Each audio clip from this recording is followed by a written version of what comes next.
जय शिवराय मित्रांनो. जय भवानी. जय शिवाजी.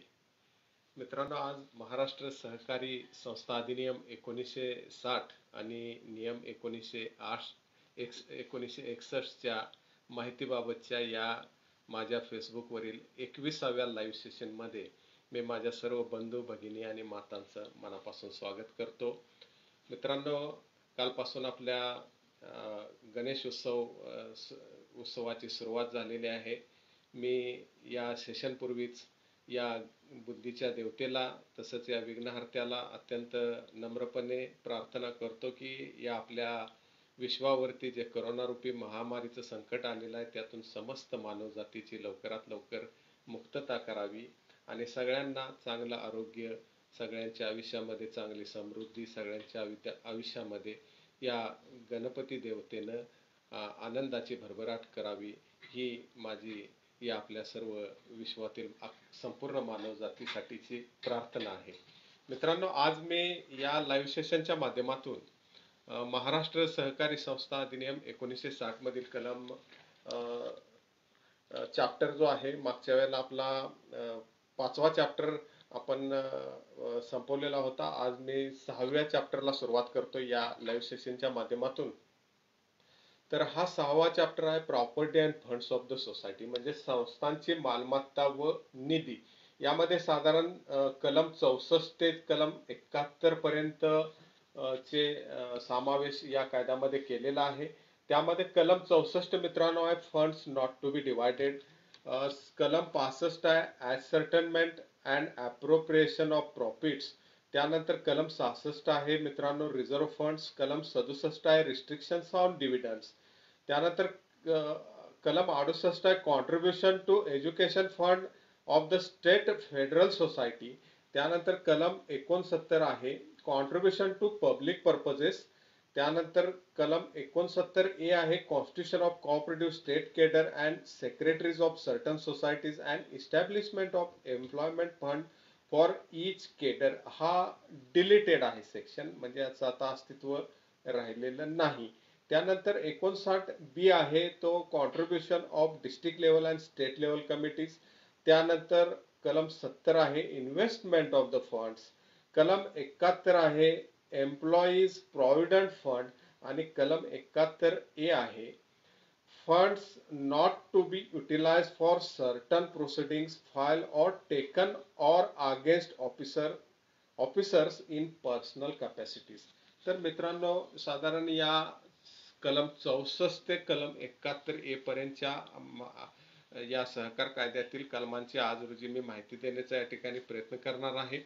तर यामध्ये सगळ्यात महत्त्वाचं म्हणजे कलम 64 जे आहे, आता मी मगाशी सांगितल्याप्रमाणे निधींची विभागणी न करण्याबाबतचा आहे. म्हणजे संस्थांची मालमत्ता व निधी या चॅप्टरमध्ये या कलमान्वये असं विहित केलेलं आहे की असा लाभांश आणि समानीकरण निधी किंवा अधिलाभांश किंवा निधी, संस्थेचा निव्वळ नफा या व्यतिरिक्त निधीचा कोणताही भाग अधिलाभांश म्हणून किंवा लाभांश म्हणून संस्थेच्या सदस्यांना देता येणार नाही किंवा इतर प्रकारे त्याची सदस्यामध्ये वाटणी करता येणार नाही. परंतु सदस्यास त्याने संस्थेसाठी केलेल्या कोणत्याही सेवेबाबत उपविधीद्वारे घालून देण्यात येईल अशा प्रमाणानुसार परिश्रमिक देता येईल. म्हणजे इथं अत्यंत ह्या ज्या म्हणजे संस्थेच्या हे जे फंड्स असतात यामध्ये ज्या फंड्सची विभागणी करता येणार नाही त्याबाबतची ही तरतूद आहे.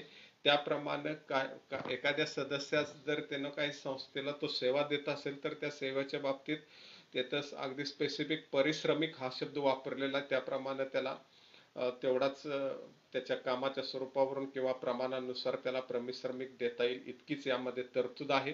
कलम 65 आहे मित्रांनो नफा विनिश्चित करणे व त्याचे संविभाजन करणे. यामध्ये संस्था आपली संबंध वार्षिक वित्तीय विवरणे तयार करील व विहित रीतीने परिणामी निव्वळ नफा किंवा तोटा याचा हिशोब काढेल. म्हणजे या ठिकाणी जे सगळे बॅलन्स शीट्स असतात सहकारी संस्थांची वार्षिक, ते सगळे या तरतुदीप्रमाणे तयार करावे लागतील. त्याप्रमाणे निव्वळ नफा किंवा तोटा हिशोब ताळेबंद पत्रक असतात, त्यामध्ये सगळ्या बॅलन्स शीट असतात, बेरीज पत्रके असतात. म्हणजे जे जे जे अकाउंट्सच्या बाबतीतील या सगळ्या तरतुदी आहेत. आणि त्याप्रमाणे या ठिकाणी प्रत्येक संस्थांच्या वेगवेगळ्या पद्धतीच्या हिशोबाच्या पद्धती असतात. साधारण पद्धत म्हणजे सर्वसाधारणपणे एकच पद्धत असते, त्या पद्धतीने त्याचा जो फॉर्मॅट असतो त्यामध्ये या संपूर्ण सहकारी संस्थांचं अकाउंटिंग केलं जातं. त्या पद्धतीने त्यामधून जे वार्षिक विवरणपत्रे तयार होतील त्याप्रमाणे त्यामध्ये निव्वळ नफा किंवा तोटा यांचा हिशोब करावा लागतो. आणि त्याप्रमाणे संस्थेने आपल्या निव्वळ नफ्याचा विनियोग राखीव निधी किंवा इतर कोणत्याही निधीसाठी सदस्यांना त्यांच्या भागावर लाभांश देण्यासाठी सदस्याकडून आणि जे संस्थेचे सदस्य नसतील अशा इतर व्यक्तीकडून संस्थेच्या व्यवहारात जे सहाय्य मिळाले असेल त्याच्या आधारावर त्याचा अधिलाभांश देण्यासाठी, त्यांनी मानधन देण्यासाठी आणि नियमात किंवा उपविधीत विनिर्दिष्ट करण्यात येईल अशा इतर कोणत्याही प्रयोजनासाठी करता येईल. म्हणजे या ठिकाणी नफा विनिश्चित करताना जो प्रॉफिट आहे त्याचं म्हणजे डिस्ट्रीब्युशन करण्यासाठी किंवा त्याचं सविभाजन करण्यासाठीच्या ह्या तरतुदी आहेत. आणि यामध्ये असं पुढं म्हणलेलं आहे कायद्यामध्ये की परंतु वार्षिक सर्वसाधारण बैठकीत मान्यता दिल्याशिवाय आणि अधिनियम आणि नियम उपविधी यांच्याशी सुसंगत असल्याखेरीज नफ्याच्या कोणत्याही भागाचा विनियोग करता येणार नाही. म्हणजे तशा स्पेसिफिक प्रोव्हिजन अधिनियम, नियम आणि उपविधी यांच्यामध्ये जे काय तरतुदी आहेत त्याच्याशी सुसंगत असल्याप्रमाणे याचं डिस्ट्रीब्युशन होतं. अन्यथा तुम्ही मनमानेल त्या पद्धतीने कुठल्याही पद्धतीचं नफ्याचं विनिश्चितीकरण कर किंवा सविभाजन करण्याचे अधिकार कोणालाही पोचत नाही. यानंतर आहे मित्रांनो कलम 66. यामध्ये राखीव निधीबाबतचा हा कलम आहे. ज्या संस्थेस आपल्या व्यवहारापासून नफा मिळतो किंवा मिळू शकतो अशी प्रत्येक संस्था तिचा राखीव निधी ठेवेल, म्हणजे रिझर्व्ह फंड ठेवेल. त्यामध्ये प्रत्येक संस्था प्रतिवर्षी आपल्या निव्वळ नफ्याच्या किमान 1/4 भाग राखीव निधीत टाकेल. म्हणजे वर्षाला त्यांचा जो नफा टोटल निघतो त्याच्यातील 1/4 भाग तो रिझर्व्ह फंड म्हणून सहकारी संस्थांना ठेवता येतो. आणि अशा राखीव निधीचा उपयोग या बाबतीत करण्यात आलेल्या नियमांचा तसेच नियम असल्यास अधीनतेने संस्थेच्या धंद्यासाठी करता येईल किंवा तो राज्य शासनाच्या सर्वसाधारण किंवा विशेष आदेशाद्वारे निर्देश देईल. त्याप्रमाणे कलम 70च्या तरतुदींना आधार राहून गुंतवणूक करता येईल किंवा राज्य शासनाच्या पूर्वमंजुरीने अंशतः त्याचा उपयोग या अधिनियमाच्या उद्दिष्टांना ज्यायोगे चालना देता येईल अशा एखाद्या सार्वजनिक प्रयोजनासाठी किंवा राज्याच्या किंवा स्थानिक हिताच्या एखाद्या प्रयोजनासाठी करता येईल अशी या कलमामध्ये तरतूद आहे. परंतु निबंधकास कोणत्याही संस्थेची किंवा संस्थेच्या वर्गाची आर्थिक परिस्थिती विचारात घेऊन या पोटकलमान्वये राखीव निधी द्यावयाचे अंशदान कमी दराने निश्चित करता येईल, परंतु हा दर संबंधित संस्थेच्या किंवा संस्थांच्या निव्वळ नफ्याच्या 1/10हून कमी असणार नाही अशी देखील या कलमामध्ये मित्रांनो तरतूद आहे.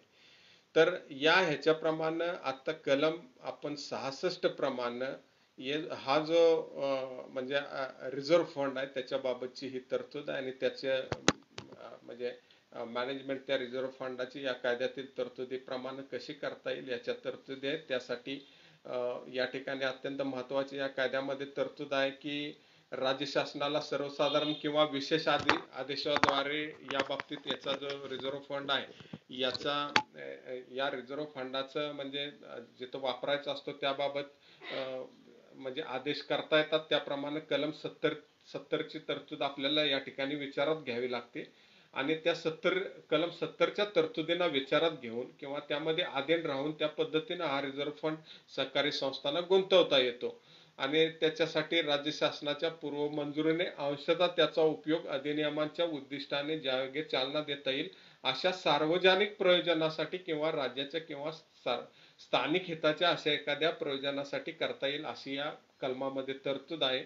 अत्यंत महत्त्वाची तरतूद आहे मित्रांनो. या ठिकाणी अशा पद्धतीने एखाद्या सहकारी संस्थेकडे जर रिझर्व्ह फंड असेल तर त्या रिझर्व्ह फंडाचं मॅनेजमेंट किंवा त्या रिझर्व्ह फंडामधील रकमांचा खर्च या पद्धतीनं त्या सहकारी संस्थांना सार्वजनिक हितासाठी किंवा स्थानिक हिताच्या किंवा एखाद्या विशेष म्हणजे चॅरिटेबल प्रयोजनासाठी करता येतो अशी ही तरतूद आहे. तसे भरपूर म्हणजे सहकारी संस्थांच्या माध्यमातून असे जे रिझर्व्ह फंड असतात, तर असे सार्वजनिक प्रयोजनासाठी किंवा राज्याच्या आपल्या स्टेटच्या किंवा स्थानिक हिताचा एखादं प्रयोजन असेल तर त्यासाठी या पद्धतीने हे फंड युटिलाइज करता येतात असं माझं प्रामाणिक मत आहे. कायद्यालाही ते अपेक्षित आहे आणि त्यासाठी या बाबतीत त्याचं जे काय डिस्ट्रीब्युशन असतं त्याबाबत निबंधकांनाही अधिकार या कलमान्वये प्राप्त आहेत. त्या पद्धतीनं अशा पद्धतीची या फंडाची वर्गाची किंवा आर्थिक परिस्थिती पर्टिक्युलर त्या संस्थेची विचारात घेऊन या पोटकलमान्वये राखीव निधीस द्यावयाचे अंशदान कमी दराने निश्चित करण्याचे अधिकार निबंधक साहेबांना प्राप्त होतात आणि त्या पद्धतीने नफ्याच्या 1 दशांश कमी असणार नाही. तसं याबाबतची आदेश संबंधित निबंधक देऊ शकतात. त्यानंतर आहे लाभांशावरती निर्बंधाची तरतूद कलम 67 मध्ये. मित्रांनो, कलम 67 कोणतीही सहकारी संस्था निबंधकाच्या पूर्वमंजुरीने असेल ते खेरीज करून एरवी आपल्या सदस्यांना 15% अधिक दराने लाभांश देणार नाही. म्हणजे डिव्हिडंड जो असतो तो संस्थांचा सहकारी संस्थांमधील सभासदांना तो 15% जास्त डिव्हिडंड देता येणार नाही अशी तरतूद आहे. परंतु असे की प्राथमिक सहकारी कृषी पतसंस्था राष्ट्रीय बँकेने विनिर्दिष्ट केलेल्या निकषांना अनुसरून निबंधकाने दिलेल्या मार्गदर्शक तत्वानुसार तिच्या सभासदांना लाभांश देतील. या ठिकाणी हे रिलॅक्सेशन आहे. मग ते फक्त प्राथमिक स्वरूपाच्या सहकारी कृषी पतसंस्था असतात त्यांना राष्ट्रीय बँकेने विनिर्दिष्ट केलेले जे निकष आहेत त्याप्रमाणे त्याला अनुसरून निबंधकांनी दिलेल्या मार्गदर्शक तत्वानुसार तिच्या सभासदांना त्यांना कमी जास्त टक्केवारीनं लाभांश देण्याचे अधिकार या कलमान्वये फक्त प्राथमिक सहकारी कृषी पतसंस्थांना लागू होतात. 15% जास्त देण्याचे एरवी इतर सगळ्या सहकारी संस्थांना 15% जास्त लाभांश देण्याचे कायदेशीर अधिकार या कलम 67 प्रमाणे रिस्ट्रिक्शन्स आहेत. याची देखील आपण नोंद घ्यावी आणि तशी या कायद्यामध्ये स्पेसिफिक तरतूद देखील आहे. यानंतर आहे कलम 68. मित्रांनो, राज्यसंघीय संस्थेचे शिक्षण निधीस अंशदान.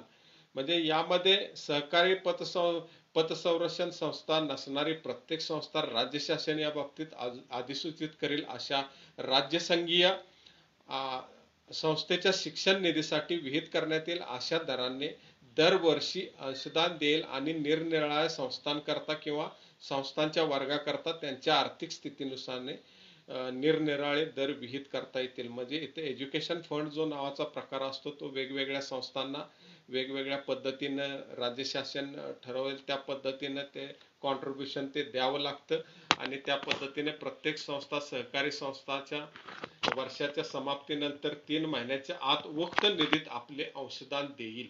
म्हणजे या ठिकाणी आपलं सहकारी वर्ष संपल्यानंतर 3 महिन्याच्या आत हे शिक्षण निधी हा प्रत्येक सहकारी संस्थेला कायद्यानं देणं बंधनकारक आहे. या कलमान्वये आवश्यक असलेल्या गोष्टीचे पालन करण्यात जाणून बुजून कसूर करणारा कोणताही अधिकारी पूर्वप्रमाणे अधिसूचित केलेल्या संघीय संस्थेत उक्त रकमेची भरपाई करण्यास व्यक्तिशः जबाबदार असेल अशी देखील यामध्ये कायद्यामध्ये तरतूद आहे. या कायद्यातील तरतुदीप्रमाणे जबाबदारी देखील संबंधित अधिकाऱ्यांच्या वरती निश्चित केलेली आहे. त्यामुळं या सहकारी संस्था ज्यांच्यावरती ज्या ज्या प्रमाणात शिक्षण निधीची तरतूद केलेली आहे ज्या त्या पर्सेंटेज प्रमाणे त्यांनी त्यांचं आर्थिक वर्ष आपल्या सहकारी संस्थांचं संपल्यानंतर 3 महिन्याच्या आत हे आपला शिक्षण निधी जमा करावा लागतो आणि तो जर नाही केला तर त्या पद्धतीनं अधिसूचित केलेल्या संघीय संस्थेस उक्त रकमेची भरपाई करण्यास संबंधित अधिकाऱ्याला जबाबदार धरण्यात येतं अशी तरतूद आहे. जर कोणी संस्था पोटकलम 2 मध्ये आता म्हणजे जो सांगितला त्यामध्ये विनिर्दिष्ट करण्यात आलेल्या कालावधीत अंशदान देण्यास चुकले असेल तर त्याबाबत देय असलेल्या अंशदानाची रक्कम जमीन महसुलाच्या थकबाकीप्रमाणे वसूल करण्याजोगी असेल आणि संघीय संस्थेने निबंधकास संस्थेने अशी कसूर केल्याचे कळवल्यावर निबंध त्या योग्य वाटेल अशी चौकशी केल्यानंतर जमीन महसुलीच्या थकबाकीप्रमाणे देय रक्कम वसूल करण्याबाबत एक प्रमाणपत्र देईल. म्हणजे जसं महाराष्ट्र सहकारी संस्था अधिनियम 1960 मधील कलम 101 प्रमाणे जसं आपल्याला कर्ज रकमा वसूल करण्यासाठी निबंधक साहेब संबंधित कर्जदाराच्या विरुद्ध वसुलीचे प्रमाणपत्र देतात, तसं या ठिकाणी एखाद्या सहकारी संस्थेनं जर या शिक्षण निधीची रक्कम विहित पद्धतीने ठरलेल्या पद्धतीने मध्ये किंवा विहित मुदतीमध्ये जर दिले नाही आणि ती थकवलेली असेल, तर अशा प्रसंगी निबंधक साहेबांना अशा कसूर केलेल्या संस्थेच्या विरुद्ध चौकशी अंती हे जमीन महसुलाच्या थकबाकीप्रमाणे सदर देय रक्कम वसूल करण्यासाठी या कलमातील तरतुदीप्रमाणे म्हणजे कलम 68 पोटकलम 3 अन्वये रक्कम वसुलीचे प्रमाणपत्र देण्याचे अधिकार निबंधकांना त्या संस्थेच्या विरुद्ध प्राप्त होतात आणि त्याप्रमाणे ते प्रमाणपत्र देऊ शकतात, अशी या कलमामध्ये तरतूद आहे. यानंतर पुढे यामध्ये पोटकलम 4 प्रमाणे महाराष्ट्र सहकारी संस्था सुधारणा अधिनियम 2013च्या प्रारंभिक दिनांकापासून पोटकलम 1 ते 3 यांच्या तरतुदी अंमलात असणे बंद होईल आणि या ठिकाणी पोटकलम 4 मध्ये किंवा अधिनियमाच्या कोणत्याही अन्य तरतुदीमध्ये काही अंतर्भूत असले तरी महाराष्ट्र सहकारी संस्था सुधारणा अधिनियम 2013 यांच्या प्रारंभिकाच्या दिनांकास देय असलेली अंशदानाची कोणतीही रक्कम जमीन महसुलाच्या थकबाकीप्रमाणे वसूल करण्याजोगी असेल आणि राज्यसंघीय संस्थेने अशा रकमेच्या वसुलीकरता विनंती केल्यास निबंधक त्यांना योग्य वाटेल अशी चौकशी केल्यानंतर जमीन महसुलाच्या थकबाकीप्रमाणे देय रक्कम वसूल करण्याबाबत एक प्रमाणपत्र देईल, अशी देखील तरतूद यामध्ये केलेली आहे. तर याप्रमाणे ही शिक्षण निधी जो असतो एज्युकेशनल फंड याबाबतच्या ह्या तरतुदी कलम 67 मध्ये नमूद आहेत. यानंतर पाहूया मित्रांनो कलम 69. हा मगाशी मी सांगितल्याप्रमाणे सार्वजनिक प्रयोजनासाठी सहकारी संस्थांचं जे अंशदान असतं त्याबाबतचं हे कलम आहे. कलम 66 मध्ये तरतूद केल्याप्रमाणे राखीव निधीसाठी आणि कलम 24 मध्ये तरतूद केल्याप्रमाणे सहकारी शिक्षण व प्रशिक्षण यासाठी निधी तरतूद करण्यात आल्यावर संस्थेस आपल्या निव्वळ नफ्याच्या 20% अधिक नाही इतकी रक्कम निराळी काढून ठेवता येईल आणि राज्य शासन या बाबतीत वेळोवेळी अधिसूचित करेल अशा संघीय संस्थेची मान्यता घेऊन अशा संपूर्ण रकमेचा किंवा तिच्या भागाचा कोणताही सहकारी प्रयोजनासाठी किंवा धर्मादाय दान निधी अधिनियम 1890 च्या कलम 2 च्या अर्थांतर्गत कोणत्याही धर्मादाय प्रयोजनासाठी किंवा इतर कोणत्याही सार्वजनिक प्रयोजनासाठी अंशदान करण्याकरता उपयोगी पडेल, म्हणजे याचा उपयोग करण्यात येईल अशी या कलमामध्ये तरतूद आहे. याप्रमाणे म्हणजे सार्वजनिक प्रयोजनामध्ये मगाशी वरती आपण चर्चा केल्याप्रमाणे म्हणजे जे सामाजिक हिताचे कार्यक्रम असतात किंवा सामाजिक हिताचे जे प्रोग्राम्स असतात त्याच्यासाठी काही निधीची गरज असते, त्यामुळे या कलमाप्रमाणे राज्य शासन वेळोवेळी अधिसूचित करेल अशा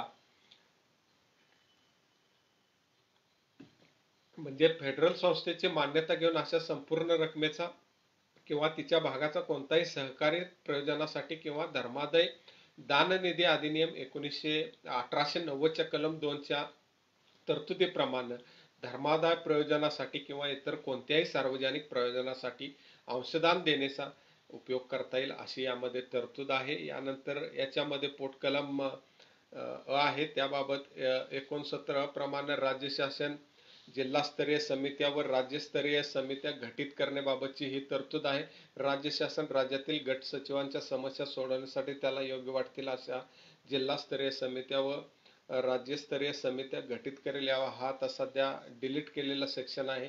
याबाबत हा डिलीटेड असल्यामुळं याचा प्रभाव कोणत्याही प्रकारे 69 कलमाचा आता राहिलेला नाही आणि त्या पद्धतीनं ते जे केडर्स वगैरे होते ते आता अस्तित्वात नसल्यामुळे याची तरतूद संपुष्टात आलेली आहे आणि त्याप्रमाणे 59B जो आहे राज्य शासन राज्यातील गट सचिवांच्या समस्या सोडवण्यासाठी त्याला योग्य वाटेल अशा जिल्हास्तरीय समित्या आणि राज्यस्तरीय समित्या घटित करतील अशी तरतूद आहे. त्याप्रमाणे त्या तरतुदीसाठी कॉन्ट्रीब्युशन ऑफ डिस्ट्रिक्ट लेवल आणि स्टेट लेवल कमिटीज म्हणून यातील तरतुदीप्रमाणे तशा समिती ज्या त्या जिल्हा लेवलला आणि राज्य लेवलला केले गेलेले असतात त्याप्रमाणे जे केडरचे जे पूर्वीचे अधिकार संपुष्टात आल्यामुळे या समितींना ते अधिकार आता प्राप्त झालेले आहेत.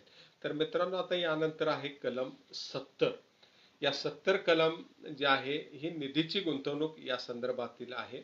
संस्था आपले निधी पुढीलपैकी एका किंवा अनेक ठिकाणी म्हणजे मागील लागोपाठ 3 वर्षात लेखापरीक्षेचे निदान अ वर्ग मिळालेली जिल्हा मध्यवर्ती सहकारी बँक किंवा राज्य सहकारी बँक, त्यानंतर भारतीय विश्वस्त व्यवस्था अधिनियम 1882 कलम 20 यात विनिर्दिष्ट केलेल्या रोख्यापैकी कोणत्याही रोख्यात किंवा मर्यादित दायित्व असलेल्या व तिच्याप्रमाणे त्याच वर्गीकरणात मोडणाऱ्या अन्य कोणत्याही संस्थेने काढलेले शेअर्समध्ये किंवा रोख्यात किंवा ऋणपत्रात गुंतविल, राज्य शासनाने नियमाद्वारे किंवा त्याबाबत दिलेल्या सर्वसाधारण किंवा विशेष आदेशाद्वारे परवानगी दिलेला इतर कोणत्याही प्रकारे, परंतु असे की कोणतीही संस्था तिच्याकडे भरणा झालेल्या भागभांडवलाची विहित करण्यात येईल अशा प्रमाणापेक्षा अधिक गुंतवणूक करणार नाही.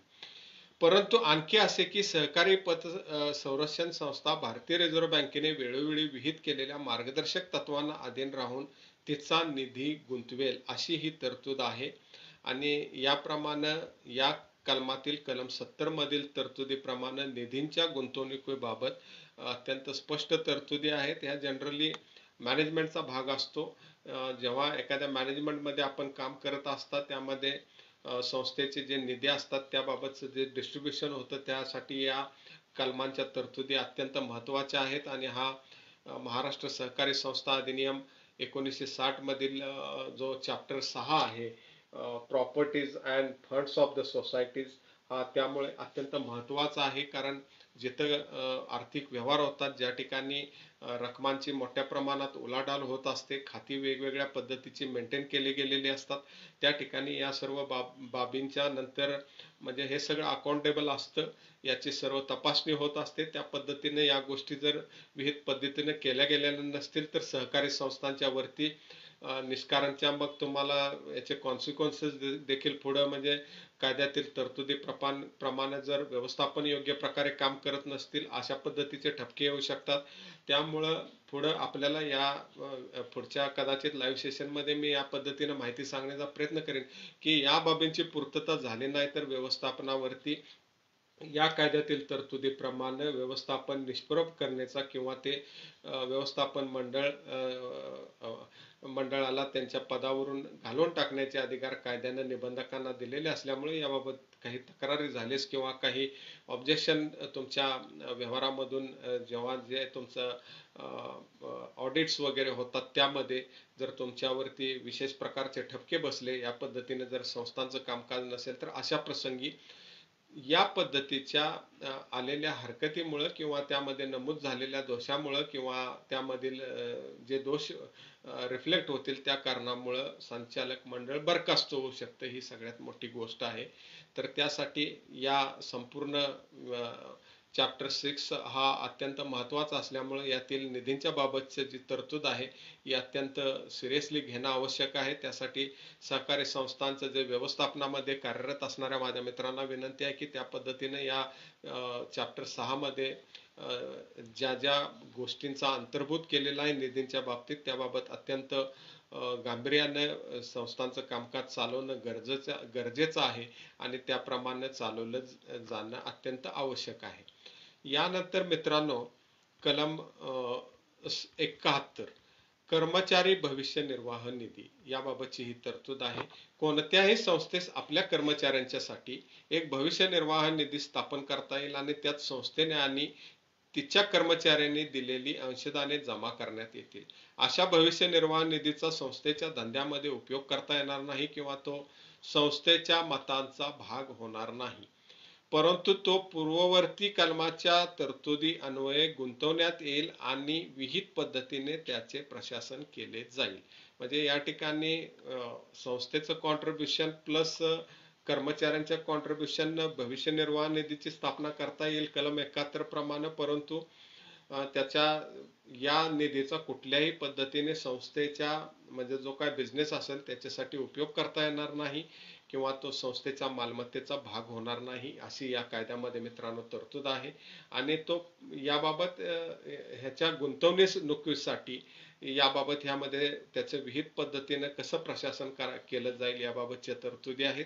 पुरोगामी पोटकलमात काहीही नमूद असले तरी एखाद्या संस्थेने स्थापन केलेल्या भविष्य निर्वाह निधीस कर्मचारी भविष्य निधी अधिनियम 1952 लागू असेल, अशा भविष्य निर्वाह निधीचे नियमन त्या अधिनियमान्वये केले जाईल. म्हणजे या ठिकाणी कर्मचारी भविष्य निधी अधिनियम 1952 अट्रॅक्ट होतो आणि त्यामधील संपूर्ण तरतुदींचं पालन या ठिकाणी या निधीसाठी करावं लागतं असे या कायद्यामध्ये तरतूद आहे.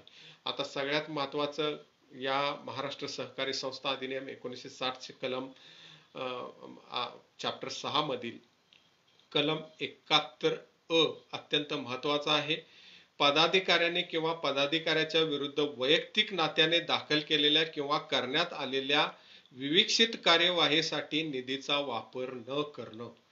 तर यामध्ये मित्रांनो कलम 88 अ किंवा 96 अन्वये संस्थेच्या कोणत्याही पदाधिकाऱ्याने किंवा पदाधिकाऱ्याच्या विरुद्ध वैयक्तिक नात्याने दाखल केलेल्या किंवा करण्यात आलेल्या कोणत्याही कार्यवाहीचा खर्च भागवण्याच्या प्रयोजनार्थ संस्थेच्या निधीतून कोणताही खर्च करण्यात येणार नाही अशी ही तरतूद आहे. असा कोणताही खर्च करता येतो किंवा नाही याबाबत कोणताही प्रश्न उद्भवल्यास असा प्रश्न निबंधकांच्याकडे निर्देशित करण्यात येईल व त्याच्याकडून त्याचा निर्णय करण्यात येईल व त्यांचा निर्णय अंतिम असेल. या ठिकाणी या कलमान्वये एखाद्या परिस्थितीमध्ये पर्सनल लायबिलिटीत काही प्रकरण एखाद्या सहकारी संस्थेच्या संचालकाविरुद्ध किंवा अधिकाऱ्याविरुद्ध दाखल असतील पदाधिकाऱ्यांच्या विरुद्ध, तर अशा प्रसंगी वैयक्तिक नात्याने दाखल केलेल्या किंवा करण्यात आलेल्या कोणत्याही कार्यवाहीचा म्हणजे एखाद्या डायरेक्टरनं एखाद्या ठिकाणी काही प्रकरण दाखल केलं असेल किंवा एखाद्या डायरेक्टरच्या विरुद्ध किंवा पदाधिकाऱ्याच्या विरुद्ध चेअरमन असतील, व्हाईस चेअरमन असतील, संचालक मंडळ सदस्य असतील किंवा संस्थेवरती नियुक्त संचालक असतील, अशा लोकांनी दाखल केलेल्या प्रकरणामध्ये किंवा त्यांच्या विरुद्ध दाखल केलेल्या प्रकरणामध्ये त्यांच्या कोणत्याही कार्यवाहीचा खर्च भागवण्याच्या प्रयोजनार्थ संस्थेच्या निधीतून कोणताही खर्च करण्यात येणार नाही अशी तरतूद आहे. परंतु या ठिकाणी याच कायद्यातील तरतुदीप्रमाणे अशी प्रोव्हिजन आहे की असा खर्च करता येतो किंवा नाही याबाबत एखादा प्रश्न उद्भवल्यास तर अशा वेळेला निबंधक साहेबांच्याकडे त्याबाबत प्रकरण गेलं तर त्याप्रमाणे ते निर्देशित करतील की त्यांना याबाबत खर्च करता येऊ शकतो किंवा नाही याबाबतचे ते निर्णय घेतील आणि त्यांनी दिलेला निर्णय हा अंतिम असेल असं कायदा सांगतो मित्रांनो. त्यानंतर यामधील पोटकलम 2 असा आहे की पोटकलम 1 चा भंग करून कोणत्याही व्यक्तीने खर्च केल्यास निबंधक 1 महिन्याच्या आत संस्थेला रक्कम परत करण्याविषयी त्या व्यक्तीला निर्देश देतील आणि निर्देशाप्रमाणे रक्कम परत करण्यास अशी व्यक्ती कसूर करील त्या बाबतीत अशी रक्कम निबंधकाने प्रमाणपत्र दिल्यावर जमीन महसुलाच्या थकबाकीप्रमाणे वसूल करण्यात येईल. तर या ठिकाणी एखाद्या पदाधिकाऱ्यांनी जर अशा पद्धतीनं म्हणजे खर्च वरील कायद्यामध्ये तरतूद केल्याप्रमाणे खर्च करण्याचा अधिकार नाही तरी केला असेल आणि अशी बाब निदर्शनास आल्यानंतर निबंधक साहेब त्याला त्या पद्धतीने 1 महिन्याच्या आत संस्थेला रक्कम परत करण्याविषयी निर्देश देतील आणि जर त्यांनी त्या मुदतीमध्ये रकमेची फेड नाही केली तर अशा प्रसंगी त्या कसूर करणाऱ्या व्यक्तीच्या बाबतीत अशी रक्कम निबंधकाने प्रमाणपत्र दिल्यानंतर ती जमीन महसूल थकबाकीच्या प्रमाणे वसूल करण्याचे अधिकार कायद्याने या सहकारी संस्थांना प्राप्त होतात. आणि यामधील शेवटचं पोटकलम 71 मधील 3 पोटकलम 3 मध्ये तरतूद आहे. पोटकलम 2 अन्वये निबंधकाने जिच्या विरुद्ध कारवाई केली असेल अशी व्यक्ती कोणत्याही आगामी निवडणुकीच्या वेळी आणि ज्या कालावधीत पोटकलम 2 मध्ये निर्देशित रक्कम देण्यात अशा व्यक्तीने कसूर केली आहे तो 1 महिन्याचा कालावधी समाप्त झाल्यानंतर लगेच घेतल्या जाणाऱ्या कोणत्याही पोटनिवडणुकीच्या वेळी कोणत्याही संस्थेचा सदस्य म्हणून पदावर राहण्यास किंवा कोणत्याही संस्थेचा पदाधिकारी होण्यास निरर्ह होईल. म्हणजे इथं तो डिस्क्वालिफाईड ठरतो संबंधित पदाधिकारी जर त्यांना अशी रक्कम वर आता आपण चर्चा केल्याप्रमाणे विहित मुदतीत देण्यास त्यानं कसूर केली असेल, त्याच्या विरुद्ध कारवाई झाली असेल तर असा पदाधिकारी तिथून पुढे 1 महिन्यानंतर होणाऱ्या पोटनिवडणुकीमध्ये अगर इतर ठिकाणच्या कोणत्याही संस्थेचा सदस्य म्हणून पदावर राहण्यास किंवा कोणत्याही संस्थेचा पदाधिकारी होण्यास तो अपात्र ठरतो अशी या कायद्यामध्ये तरतूद केलेली आहे. तर मित्रांनो आज या महाराष्ट्र सहकारी संस्था अधिनियम 1960 व नियम 1961 मधील मी आज आपल्याला या कायद्यातील चॅप्टर 6 मधील कलम 64 ते 71 ए पर्यंतची माहिती या लाईव्ह सेशनच्या माध्यमातून अत्यंत प्रामाणिकपणे सादर करण्याचा प्रयत्न केलेला आहे. निश्चितच आपल्याला मी आजपर्यंत आजचं हे मित्रांनो माझं 21वे लाईव्ह सेशन आहे. आपण या संपूर्ण लाईव्ह सेशनच्या प्रवासातून जवळजवळ आजपर्यंत कायद्यातील 71व्या कलमापर्यंतची माहिती या माध्यमातून मी आपल्याला देण्याचा प्रयत्न केलेला आहे. आपल्याला ही माहिती या लाईव्ह सेशन मधून आवडते याबाबत मला आपण निश्चितच नेहमी प्रोत्साहित करत असतात, त्याबाबत मी आपला मनापासून आभारी आहे. आणि आज रोजी आपण या लाईव्ह सेशनला उपस्थित असणाऱ्या माझ्या सर्व बंधू भगिनी आणि मातांच्या देहरूपी मंदिरामधील त्या परमेश्वर रूपी शक्तीस मी या ठिकाणी नमन करून आजचं हे लाईव्ह सेशन या ठिकाणी समाप्त करतो. आणि पुन्हा एकदा आपल्याला या गणेशोत्सवाच्या माध्यमानं ही गणपती बाप्पा आपल्या सर्वांच्या आयुष्यामध्ये सुख समृद्धी आणि भरभराट तसंच चांगलं आरोग्य आपल्यास देवो. करोना रूपी महामारीतून या विश्वाची गणपती बाप्पा सर्व आपल्या अखिल मानव जातीचं या करोना रूपी विषाणूपासून मुक्तता करो अशी प्रार्थना या ठिकाणी मी व्यक्त करतो आणि आजचं लाईव्ह सेशन या ठिकाणी संपवतो. जय हिंद, जय महाराष्ट्र.